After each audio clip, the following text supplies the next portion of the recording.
Tonight I'm standing in a wetland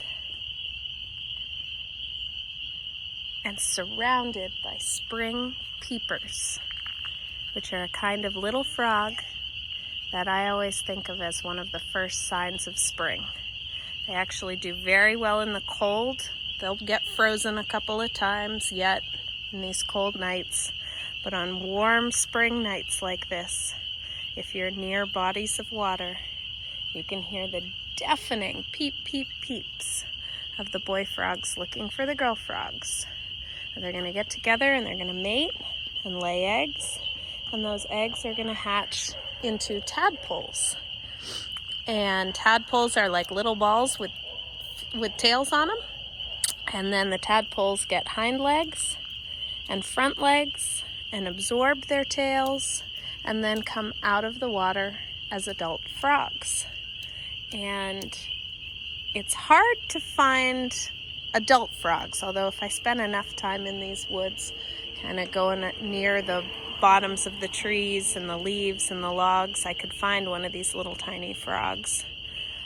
But the tadpoles are a hatchin'. So if I go down into the water here, pretty much everywhere you look, you're gonna see these little balls with tails swimming around. Those are the tadpoles. If I reach my hand in the water, you can see a whole bunch of them. Now, they wouldn't survive out if I left them out like this. They need to be in the water to breathe. They're amphibians, not fish, but they still at this life stage need to be in the water. But you can see that tail, where then they're going to grow little legs and then front legs and then absorb that tail. And these guys are eating algae and little bugs in the water. Lots of the water beetles, they eat those. And you can see this water, once you start to look, is absolutely teeming with them. And their reproductive strategy is to lay a whole bunch of egg cases and have a whole bunch of tadpoles come out of them. And if you look at the water, you can see how now that you're looking at it, you can see that the water looks like it's raining. And that's actually all the little tadpoles doing their thing. So anyway, they lay a ton of eggs, a ton of tadpoles hatch out, because there are a lot of times they're laying their eggs in these things called vernal pools, which are bodies of water that go away and dry up.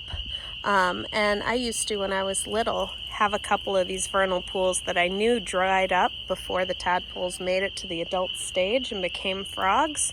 And so I'd go around and I'd save the tadpoles and get a bunch of pond water and bring them home and go get more pond water occasionally to make sure they had enough algae and little invertebrates to eat, and I would rear them up until they were adult frogs. So I know a lot of people are at home right now looking for science experiments and things to do. Spring peeper, these little tadpoles in the water, there are tons of them. So I feel totally okay with telling you to go grab 10 or 15 of them and raise them at home as a little pet. And if you get tired of raising them, you just go find a body of water and dump them in there. If you hear this sound, deafening spring peepers, then you can put the tadpoles back in that water. So there's your spring peeper chat for today.